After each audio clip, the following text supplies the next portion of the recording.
Hello, welcome to the Five Things show.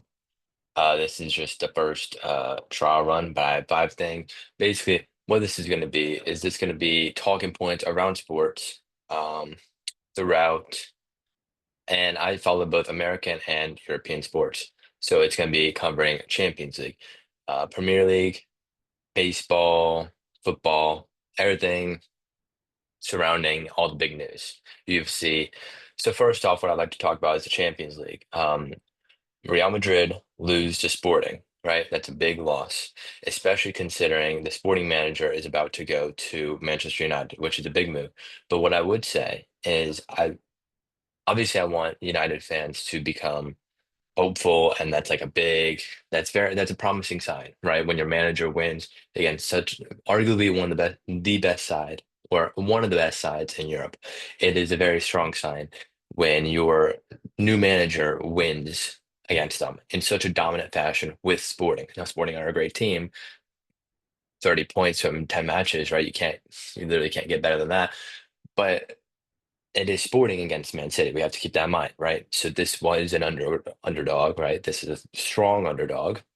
But Sporting have been amazing this Champions League. It's been incredible what they've been able to do.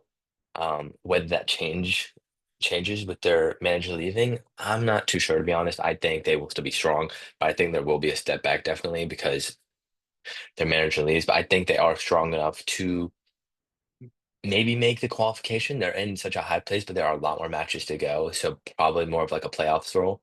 So I think they can maybe make the knockouts, but it would be they have a lot of tough fixtures coming up. But this was definitely one of their hardest fixtures. So I think it's hard to say. But back to Man United. Man United, I'd be excited um about your new manager. But you have so many other large issues there rather than your manager, such as your contracts. You're paying these good players. You're paying them so much more than they're worth, not only in transfer value, but in wages. So when you're paying a player that does not deserve 200,000 in wages, 200,000, it's harder to transfer that, isn't it? So it's harder. It just makes it harder on the team to perform in such a high level. So Man United have so many other issues rather than a manager, but this is definitely a strong sign. I think if the new manager can bring in some stronger players, such as Victor from I don't know how to pronounce his last name, the Swedish striker from Sporting, but there was a statement released by a news article today that Victor will not be leaving Sporting this season, and the Sporting manager does not want him to leave due to because he doesn't want to ruin Sporting by just taking all the Sporting's players over to Man United. And honestly, Man United just got a striker in Xerxes this offseason, and the only goal they have scored against is my Fulham. That he scored against is my Fulham, I believe. So it's hard to say. I think Xerxes needs a little bit more time. Maybe in this new system, he will be a good striker, but it's hard to say. Um, but yeah, Liverpool win big against Leverkusen. I personally, before even Champions League started, I said Leverkusen were going to struggle a little bit. It's hard playing a hard competition. You're going to lose a couple matches, obviously, because you are not going to go undefeated 2 seasons in a row, which they lost. It's a big deal at the beginning of the season. I don't think it's that big a deal. Okay, they're a great team, right? They lost to Liverpool, which one of my mates is a Liverpool fan. He says they're going to go all the way. I severely doubt that. I think Barcelona are a stronger side. I think Real Madrid are a stronger side, and one Man City with Rodri would be a stronger side, but they do not have Rodri, so Liverpool could probably take them, but I'm not sure because Liverpool defensively are just so strong. They're so strong. Like it's incredible how they are defensively. But Liverpool, a great win against Leverkusen. 4-0, you can't ask for much more than that. Luis Diaz hat trick, can't ask for much more than that. And Madrid lose. So Madrid losing there, I think it's the AC Milan, which are a good team. Um, Currently AC Milan are 18th in the table and Real Madrid are 17th in the table. But Milan have been they lost their first two games of the Champions League and then won their most recent two. So they could start getting on form again, I think. It's hard to say. But Madrid, Mbappe hasn't had the most seamless transition. But as the whole reason I'm starting this is because I have a lot of conversations with my friends about sports, and then I was like, I have a passion for the interview that I posted previously to this channel. So I was like, it's hard getting interviews, you'd be shocked. So I was like, I'm just gonna start doing 5 things once a week, twice a week about news that I find, right? So Real Madrid, I think it's not the most seamless transition, but again, you have to keep in mind, Mbappe is moving from the French league to the Spanish league, right? And for those that are American that are gonna be watching this, that is a large difference in competition. The French league is not that good compared. It's a good league. It's top 4 league, obviously, right? But it's not the Spanish league. The Spanish league is arguably the best league in the world. I would argue the way I see it is that the Premier League has more depth, but the top 2 teams in La Liga are stronger than the top 2 teams in the Prem. I just think Real Madrid would beat City, and Barcelona would probably beat City. Barcelona would be a little bit tougher, but I think they would probably beat City as of right now against Rodri. And Liverpool, it's hard to say. Liverpool, I think, could probably beat. It's it's on their day, you know. Liverpool lost to Forest, which Forest have been amazing during the Prem, obviously amazing. But they also lost them by Fulham, so you never know. But I think going back to Mbappe, kind of going off topic here, there is a large difference between the 2 leagues there, and I think it's going to take a little bit longer. Obviously, it's taking longer than most Madrid fans would want, but they're still a great team. They're going to be, I think Barcelona are going to win it, the La Liga this season. They have Champions League and they have the domestic cup.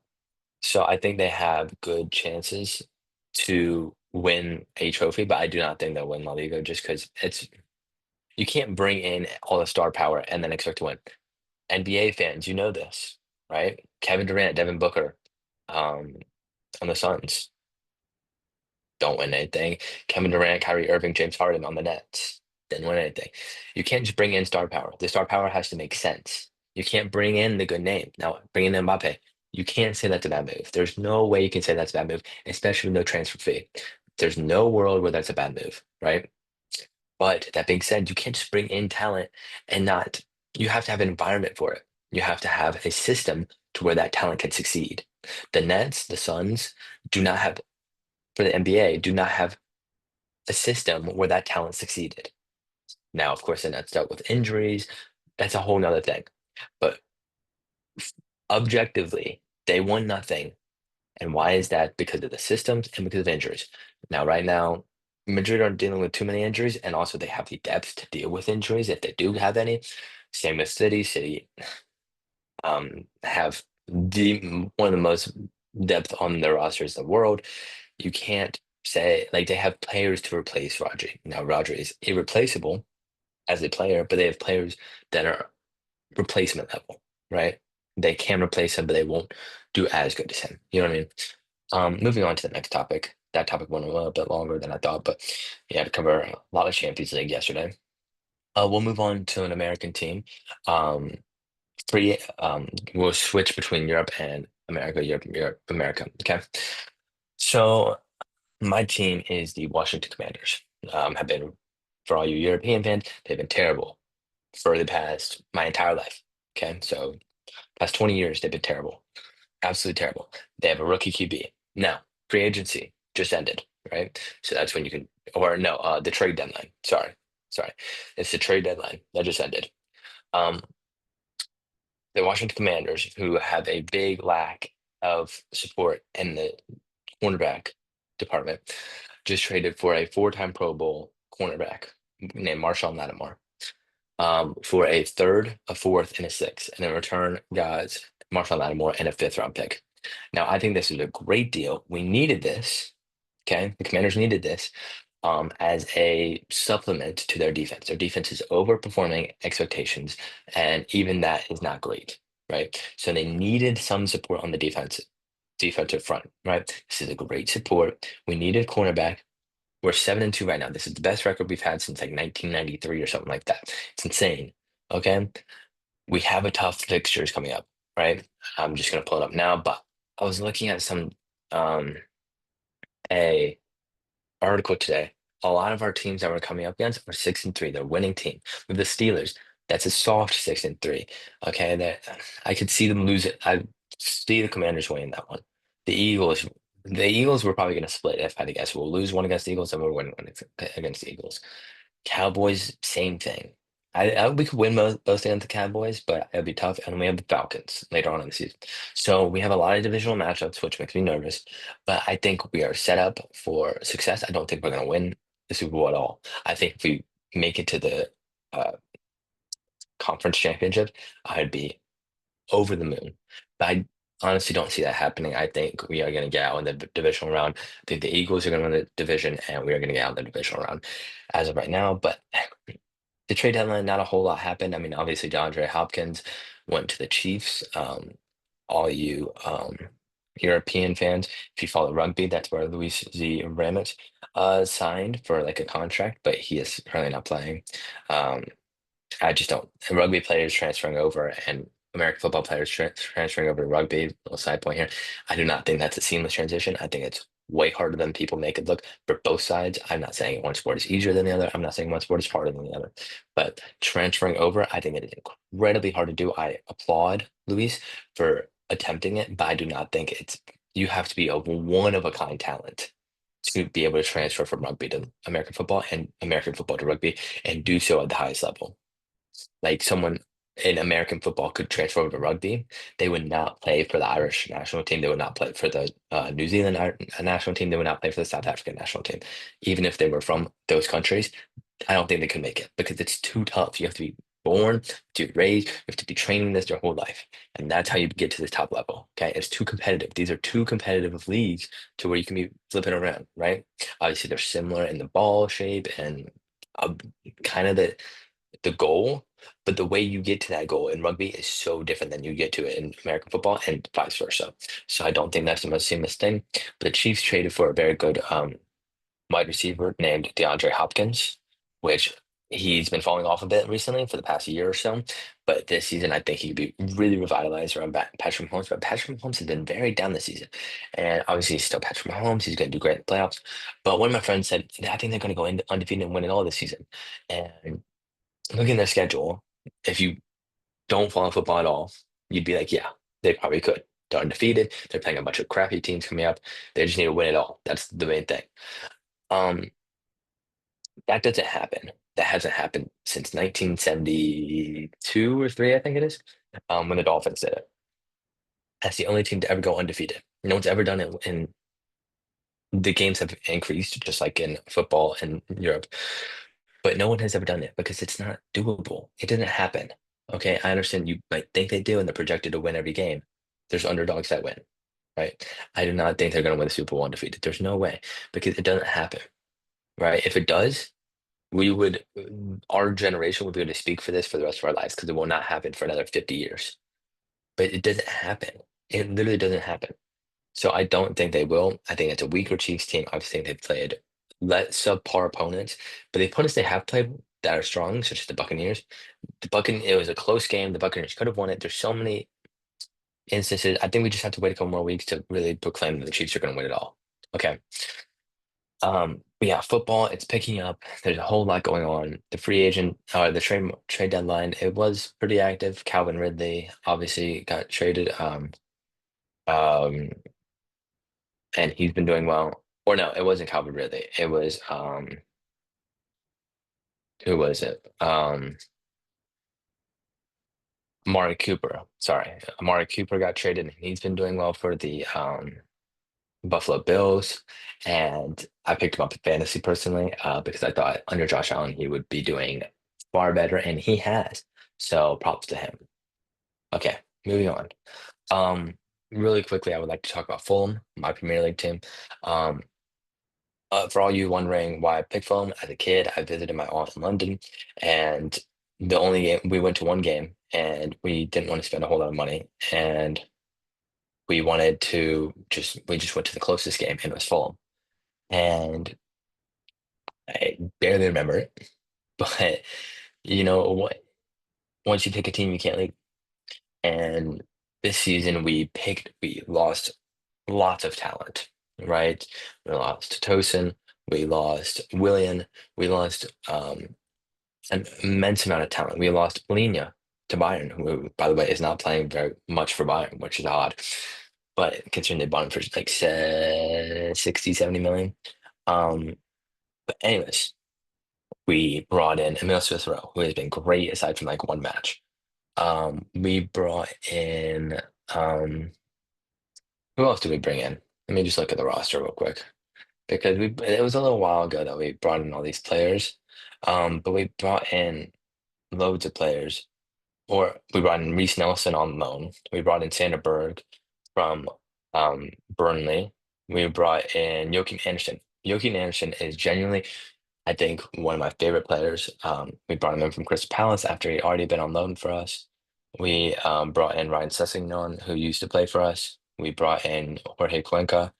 We brought in, um, I think that's all we had put in. Um, but we are doing much better this season. We are ninth in the Premier League, but for those who don't follow Fulham, we probably dropped 9 points by losing, by conceding in last minute things. So we drew against West Ham, we drew against Everton, we lost to United, we Adama Traore missed three sitters against City. Traore, I tell my friends this, they bash him for missing those. I think he's the only player that can get in those positions. I think he's an amazing player. I think he just needs to work on finishing.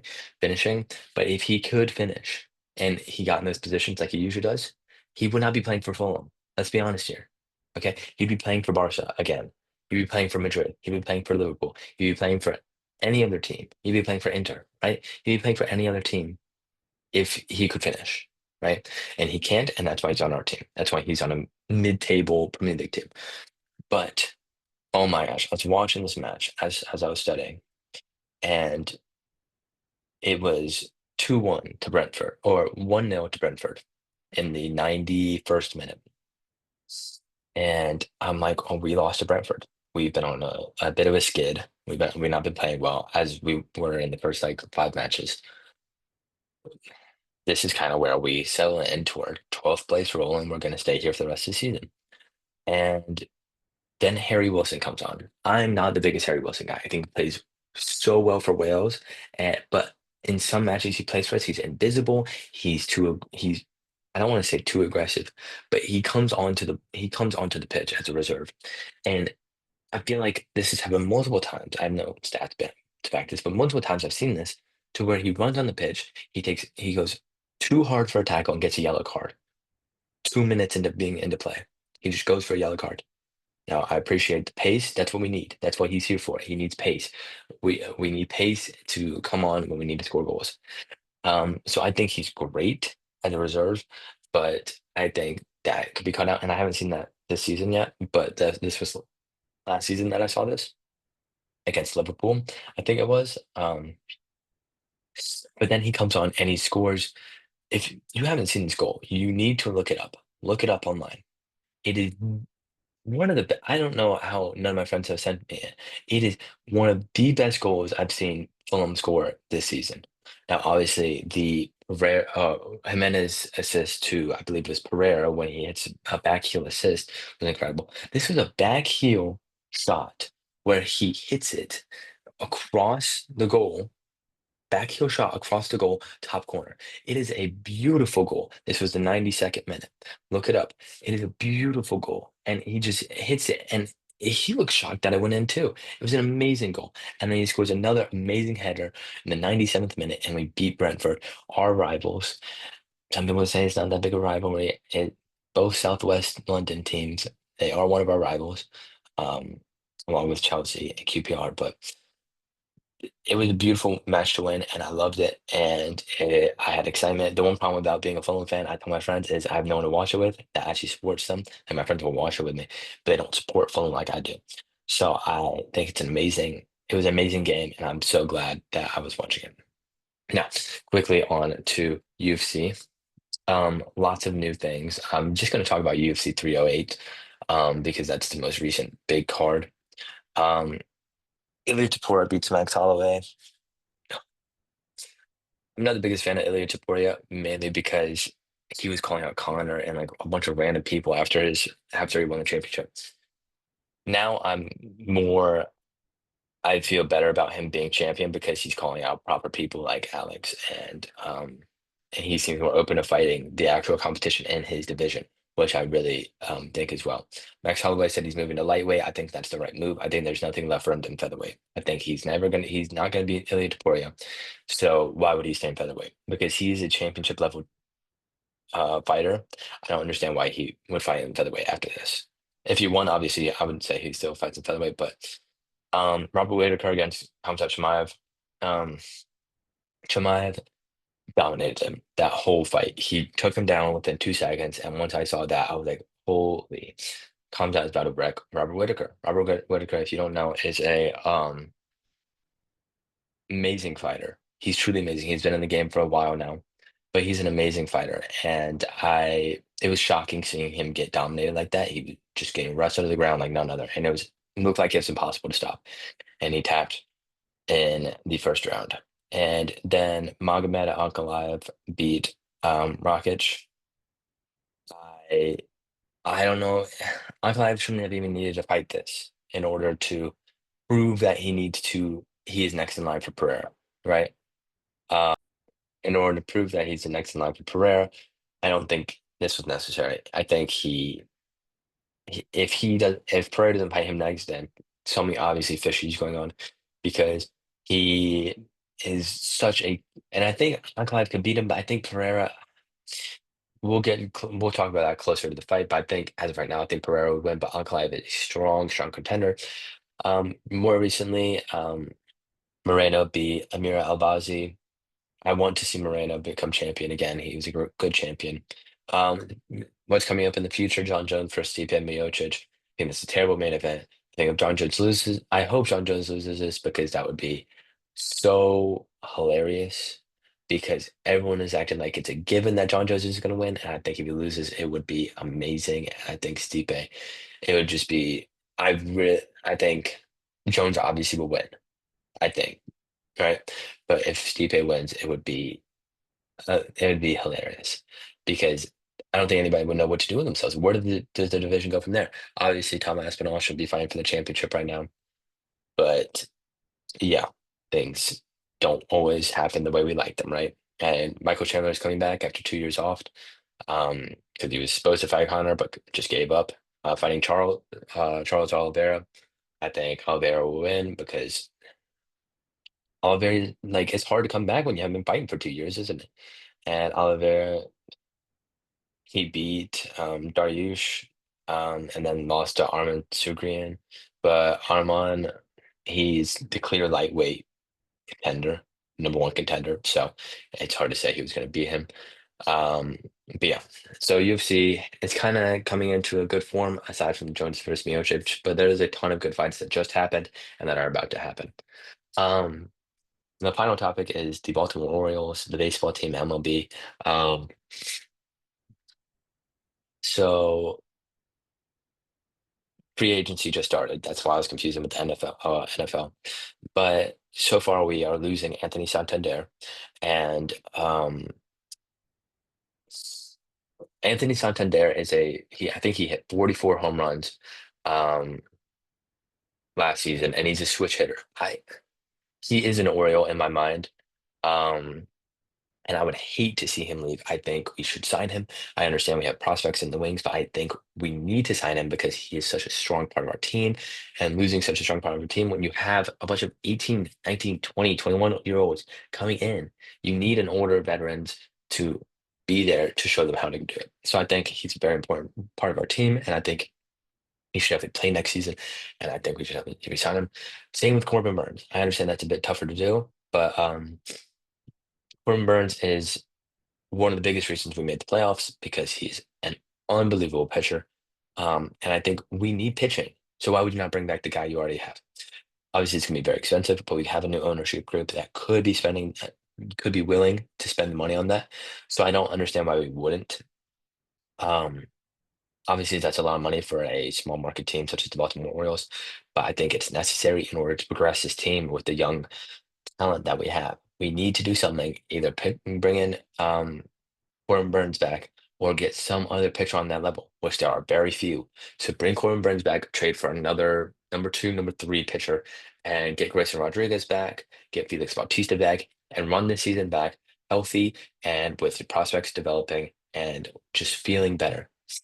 But yeah, this was it went a bit longer than I wanted to, but as the first episode, I think that is fine.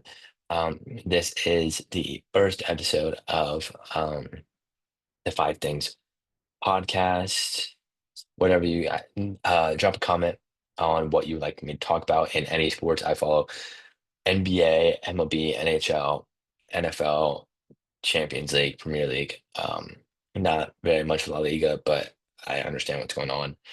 Obviously within the top teams, but yeah, just let me know. And hope you enjoy.